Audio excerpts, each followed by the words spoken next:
والسلام کو طور پر اللہ تبارک و تعالیٰ سے بات کرنے کے لیے چلے، راستے میں جیسے آپ جا رہے تھے تو کسی مخلوق کی رونے کی آواز سنی۔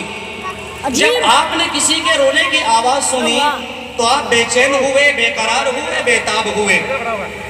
سیدنا حضرت موسیٰ علیہ السلام نے تھوڑا آگے بڑھے، دیکھا کہ ایک پتھر رو رہا ہے، انسان نہیں، پتھر رو رہا ہے۔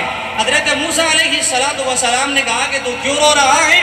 تو وہ پتھر کہتا ہے کہ اے موسیٰ، آپ اللہ کے نبی ہیں، آپ اللہ کے پیغمبر ہیں، آپ کو خداوند کریم نے کلیم اللہ فرمایا ہے، آپ اللہ سے ہم کلامی کرنے والے، رب تعالیٰ سے بات کرنے والے، میں آپ سے درخواست کرتا ہوں، آپ سے التجا کرتا ہوں، جب آپ کو یہ طور پر خدا تعالیٰ سے بات کرنے کے لیے جائے تو آپ خدا تعالیٰ سے میرے بارے میں سفارش کر دینا اور کہنا کہ راستے میں آپ کی ایک مخلوق رو رہی تھی جو جہنم کے ڈر کی وجہ سے کب کبا رہی تھی، جہنم کے خوف کی وجہ سے رو رہی تھی۔ اے باری تعالیٰ قیامت کے دن جب آپ جہنم کے اندر انسانوں کو آرڈر فرمائیں گے ان کو ڈال دیا جائے، یہ بے نمازی ہے، یہ حرام کھانے والے، یہ سود لینے والے، یہ ماں باپ پہ نافرمان ہیں، یہ چوری کرنے والے، یہ دوسروں کی بیٹیوں سے کھلواڑ کرنے والے، عزت کو داغدار کرنے والے، خذوہ فغلوہ ثم الجحیم صلوہ، رب کہتا ہے ان کو پکڑ لیا جائے، ان کے گلے میں توق پہنا دیا جائے،